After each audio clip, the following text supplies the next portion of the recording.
Assalamualaikum warahmatullahi wabarakatuh. Kembali lagi bersama kita di channel YouTube Kopma Berbicara.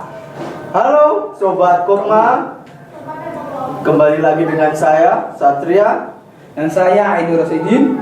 Nah, kali ini gengs, kita akan membahas terkait pemateri kita Yang terlalu yang sangat kece, cantik dan merupakan anggota teladan Kopma Mayuning Bawono tahun kemarin. Ya, kita akan mengulik sejarahnya berkiprah di Kopma dan gimana caranya biar bisa jadi murid teladan.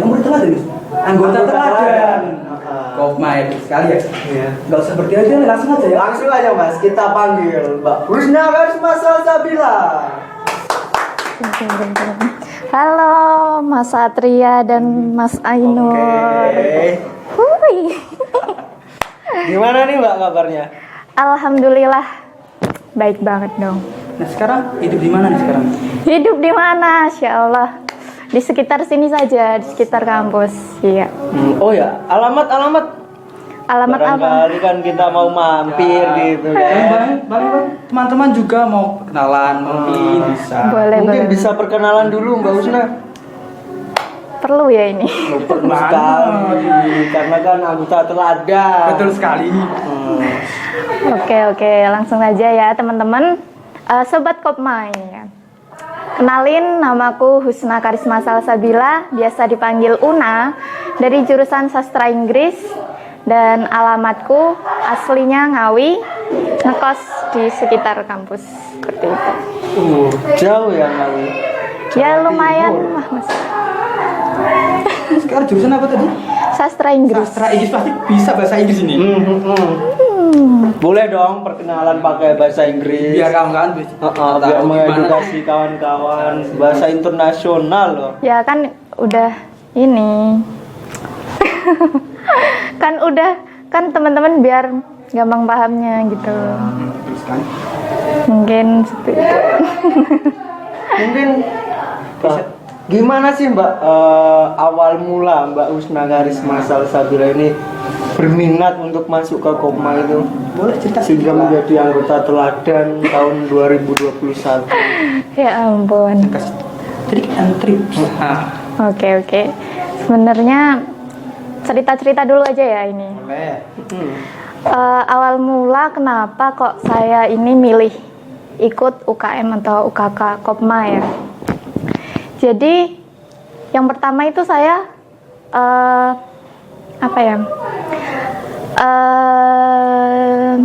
ini kayak Bingung. bingung. Iya bingung. Soalnya banyak yang Iya banyak. sekali dulu itu. Bener banget kan banyak pilihan UKM di UIN ini kan ada belasan ya. Sekarang Jelasan. Sekarang malah ada 20. Nah, terus yang UKK itu ada 4 apa 5 ya? 4. Ya, ada 4. Nah, waktu kemarin kan pertama tahu Kopma itu kan dari UKM Fire, waktu PBAK.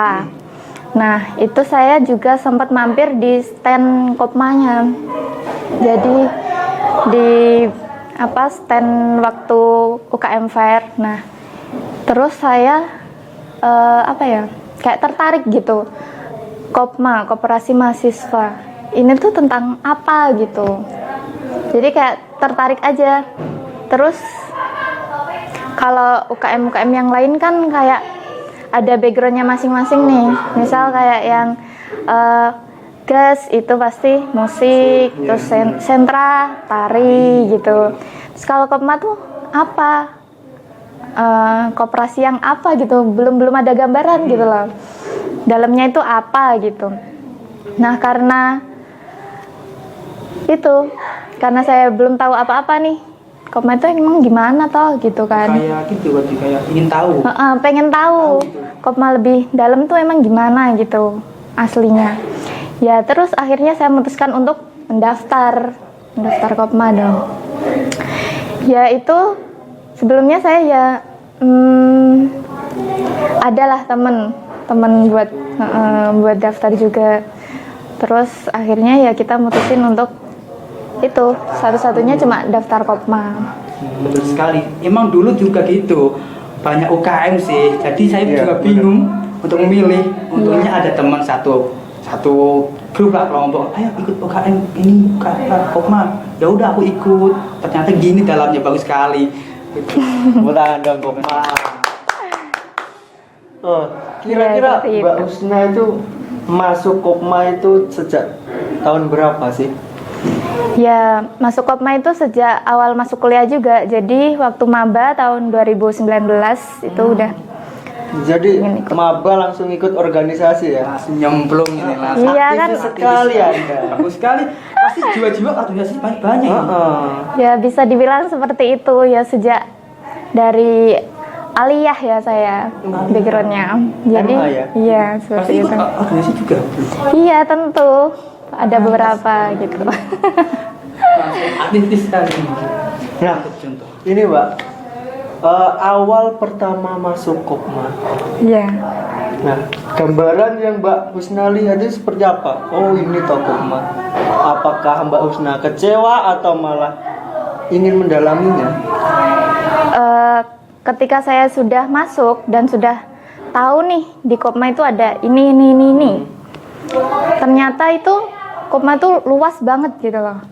Hal-hal yang dipelajari juga luas, nggak cuma tentang koperasi teori-teori saja, nggak seperti yang dibayangkan. Pertama itu bayangan saya cuma teori-teori apa gitu. Ternyata di dalamnya juga ada praktek kewirausahaan, banyak pendidikan, banyak pelatihan, terus banyak deh kegiatan-kegiatan yang melatih skill tentunya. Jadi kan skill itu sangat perlu ya sebagai kita sebagai mahasiswa tentunya di Kopma ini sangat melatih, sangat mengasah skill kita gitu. Enggak cuma teori doang pasti. Iya, Ada kelapangan real gitu. bener banget dong. Nah, untuk kegiatan-kegiatan yang Mbak Husna Karisma Salsabila ini ikuti itu dari maba ya? Iya. Dari maba itu, dari di Kopma itu ikut apa aja Mbak? Kegiatan-kegiatan, panitia. Iya, tentunya karena saya ikut Kopmanya dari maba, dari awal masuk itu banyak banget kegiatan-kegiatan yang udah saya lakuin ya, yang saya ikutin. Kebanyakan juga saya terjun langsung di kepanitiaan gitu, karena kan kita berprosesnya tentu melalui kepanitiaan kegiatan itu. Dari mulai pendidikan di Kopma, kan saya juga kebetulan ikutnya di bidang PSDA, yang mana di bidang PSDA itu banyak kegiatan-kegiatan yang menyangkut paut ke banyak anggota gitu loh. Jadi banyak kegiatannya mulai dari pendidikan kayak Diksar, Dikmen, seperti itu. Alhamdulillah juga saya udah mengikuti Dikjud dari Kopma UMS dan Wali Songo. Oh, baik nyata itu. Di Kopma ada pelatihan kayak ada pelatihan pendidikan dasar juga ada. Ada dong. Tengah, menengah juga ada, Dikjud juga ada ternyata. Banyak sekali yang kita dapatkan di Kopma. Kalau diibaratkan Mas, pendidikan dasar, Iya. SD, Iya betul sekali. nah, Betul. pendidikan menengah SMP, Iya. pendidikan lanjut SMA, tinggal kuliah aja yang belum ini. Terus dulu aku kira itu Kopma itu cuma teori, betul apa yang dibilang Mbak Husna tadi, teori. Iya. Ternyata aku masuk ke Kopma, ada pelatihan arus kas, hitung uang langsung, nggak cuma teori doang ternyata. Betul sekali. Mungkin itu Ada lagi? Ada lagi Mas, masa Masuk masih banyak ini yang perlu diulik dari seorang anggota teladan Kopma. yang tadi belum kita bicarakan, tip and trick biar jadi anggota Nah, teladan. sebelum itu Mas, aku pengen tanya sih Mas, Gimana? gimana sih track record Mbak Husna ini loh? Kok bisa diangkat jadi anggota teladan Kopma gitu? Mungkin teman-teman yang di sana Heeh. pasti ingin tahu sih biar jadi anggota teladan. Kasih tau lah trick and treat gitu. Biar teman-teman jadi aktif gitu. Ya, Oke, biar oke. jadi motivasi mereka gitu loh. Siap. Ya, jadi gimana ya? Sebenarnya gampang banget sih kalau teman-teman mau jadi anggota teladan Kopma itu gampang banget. Jadi intinya yang pertama gini, satu, teman-teman itu harus banyak-banyak ikut kegiatan. Nah, kan kita tahu nih di Kopma itu ada namanya poin keaktifan. Poin keaktifan itu dapatnya dari mana tuh? Nah, poin keaktifan itu didapatkan ketika teman-teman Kopma itu ikut kegiatan-kegiatan Kopma. Dan poin-poin itu juga beda-beda setiap kita sebagai apanya. Kalau kita sebagai panitia, kita bisa dapat 5 poin. Kalau kita sebagai peserta, kita dapat 2 poin. Dan semakin tinggi posisi kita di suatu kegiatan itu, semakin tinggi juga nilai poinnya gitu kan. Jadi di Kopma tuh nggak ada yang gimana ya, sia-sia gitu ikut kegiatan apa cuma dapat pengalaman, nggak cuma itu doang, kita bisa dapat poin. Nah, poinnya itu buat apa gitu, buat apa nih ya kan?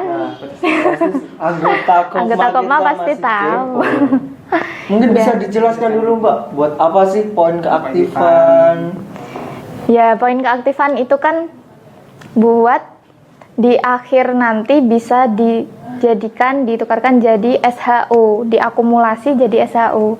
Dan poin-poin di Kopma itu nggak cuma poin keaktifan aja loh. Jadi apa aja tuh Mbak? ada juga yang namanya poin simpanan.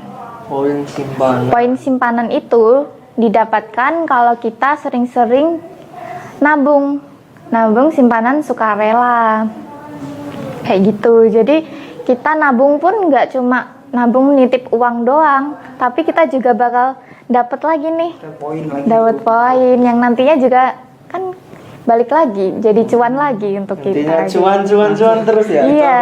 Cuan ini. Di Kopma tuh selalu tentang cuan-cuan. Nah, untuk Anda anggota Kopma, Betul sekali. berproseslah dengan baik biar dapat cuan. Iya. Terus selain poin simpanan ada lagi yang namanya poin belanja. Poin belanja. Ya, jadi gimana cara kita dapetin poin belanja? Gampang banget, caranya kita tinggal belanja nih sebanyak-banyaknya di Kopmart. Ya kan teman-teman pasti udah tahu dong di Kopmart itu ada apa aja, usaha-usaha Kopmart tuh apa aja gitu. Mungkin Mas Wahyu Gimana?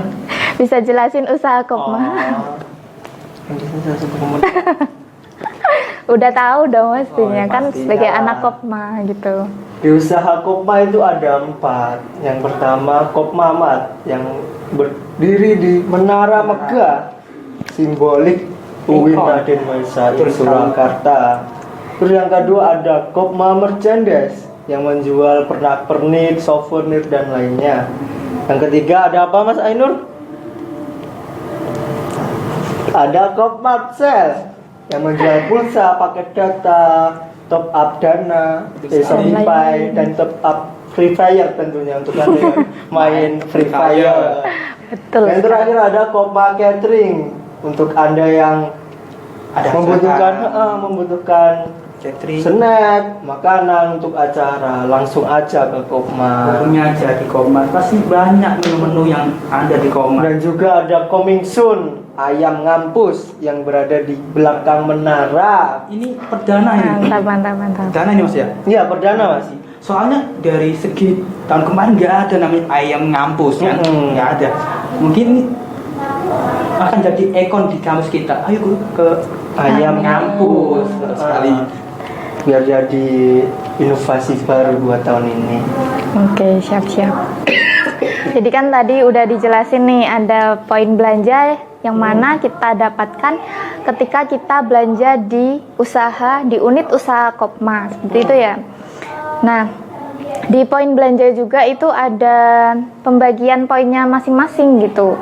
Yang mana misalnya kalau kita belanja di Kopmart, minimal kita belanja 5.000, itu kita dapat poin satu gitu. Jadi kalau kita belanja di Kopmart itu jangan sampai lupa bilang ke kasirnya kalau kita anak Kopma nih, biar dicatat namanya gitu, biar nggak kelewatan poinnya. Kita udah poin keaktifan juga di sana.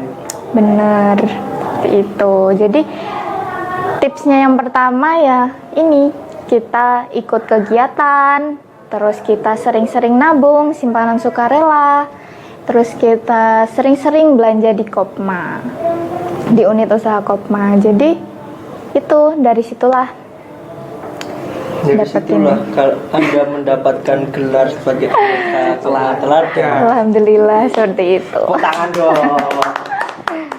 Satu lagi nih Mbak, pertanyaan terakhir mungkin. Gimana tuh? Ada nggak sih keluh kesah menjadi anggota Kopma? Kan dari maba ya, dari maba sampai semester 6 ya sekarang. Ya, alhamdulillah. Ada nggak sih keluh kesah Mbak Husna selama berproses di Kopma? Keluh kesah yang set ya ini. Set. Waduh. Yang Oh, senang yang- apa yang sedih gitu yang loh. senang dong. Mungkin yang senang boleh, yang sedih boleh. Yang sedih boleh, tapi nggak Nanti usah aja, nggak usah banyak. banyak. Yang senang aja yang Betul, banyak. Yang senang dulu ya. Ya. Jadi selama aku berproses di Kopma ini tentunya banyak banget yang masa-masa senangnya dan gembira di Kopma. Jadi yang aku dapetin itu selain aku dapat pengalaman, dapat relasi yang banyak, terus dapat apa ya, dapat poin-poin Kopma, kan jadi bisa dapat SHU gitu. Itu ini sebenarnya intinya kekeluargaan di Kopma itu yang nggak semua orang bisa dapatkan gitu loh, nggak semua orang bisa rasain di Kopma. Ya gimana ya, ya tempat ternyaman aku udah aku temukan nih di sini di Kopma ini gitu. Mungkin itu ya dari sharing-sharing kita. Bentar tadi yang Gimana? ininya belum, Oh, yang set. setnya. Oh, Iya. yang sedih ini. Yang sedihnya kelewatan. Ya ini gini sih sebenarnya, sedihnya tuh cuma 0,1% aja, nggak banyak-banyak kok. Selama jadi anggota Kopma tuh nggak ada sedih-sedih yang terlalu larut-larut gitu, nggak ada. Jadi aku cuma sedihnya gini sih, belum semua anggota-anggota Kopma itu kayak memiliki rasa punya di Kopma, memiliki rasa aku punya Kopma gitu. Jadi sangat disayangkan nih untuk anggota-anggota Kopma yang kurang aktif ikut kegiatan, padahal kita ada banyak apa ya, banyak benefit yang bisa kita dapetin gitu loh. Padahal juga banyak hal-hal yang belum kita eksplor lebih dalam di Kopma. Jadi teman-teman hanya kurang mencoba aja, kurang mengikuti setiap kegiatan dan alur-alur yang ada di Kopma seperti itu. Jadi biar lebih paham lagi, dan kalau teman-teman mau terjun lebih dalam, memasuki, mengeksplor kegiatan-kegiatan atau hal-hal yang ada di Kopma, pasti teman-teman bakal terbuka lagi nih kacamatanya. Bakal banyak banget hal-hal yang pengen teman-teman ketahui lebih dalam lagi tentang Kopma gitu. Oke, sangat Itu.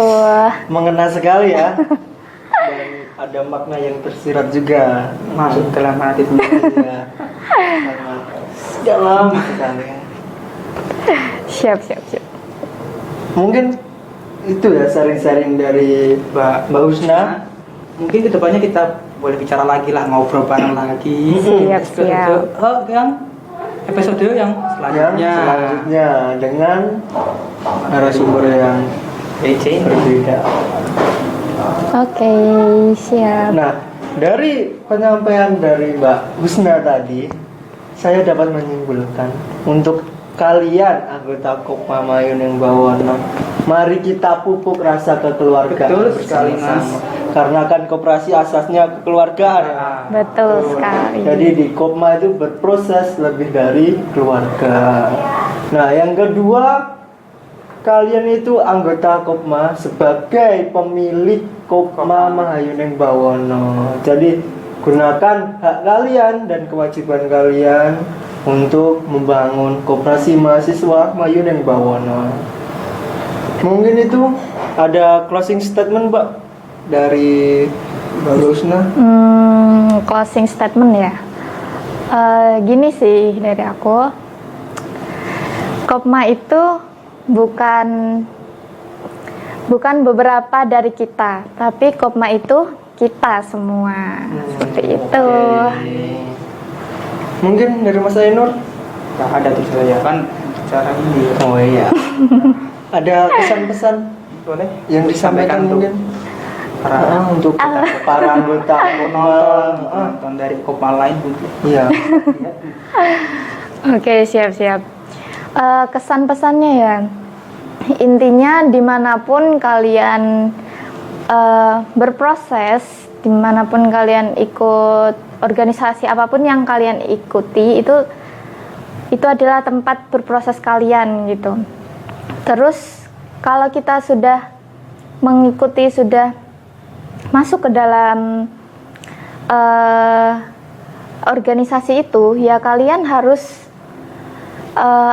ikuti dan lalui semua prosesnya gitu, biar dapat hasil yang sesuai dengan kemauan kalian gitu. Mungkin itu pesan dari Mbak Usna. Semoga bermanfaat bagi kalian semua. Amin. Terima kasih Mbak Usna atas waktunya. Oke, siap. Next time kita akan berbincang lagi dengan tema yang berbeda ya tentunya, Mas Ainur. Betul sekali. Siap. Tepuk tangan dong buat Mbak Larisma. Terima Oke, kasih. kemungkinan ini saja yang disampaikan oleh Mbak Usna Karisma. Mungkin kedepannya kita akan mengundang narasumber yang lebih high lagi daripada yang Jadi nantikan episode yang berikutnya. Tetap like, share, komen subscribe YouTube Kopma MB. Mungkin bisa perkenalkan dulu Mas YouTube-nya Kopma Mahayuning Bawono. Kopma Mahayuning Bawono. YouTube-nya itu ya namanya Kopma Mahayuning Bawono juga sih. Ya, gampang banget nyarinya. Untuk IG-nya juga IG Kopma MB. Ya, jangan lupa di-follow ya Sobat Kopma. follow bos.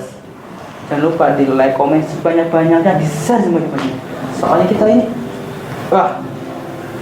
sekarang di zaman modern dan media, pasti kita nggak asing lagi lah kalau banyak media-media yang sekarang udah banyak seperti TikTok dan lain-lain sih. Siap. Oke, mungkin itu saja untuk episode kali ini. Dan saya Ainur Rasidin, Saya Satria, pamit undur diri. Wassalamualaikum warahmatullahi wabarakatuh. Bravo Kopma. Bravo.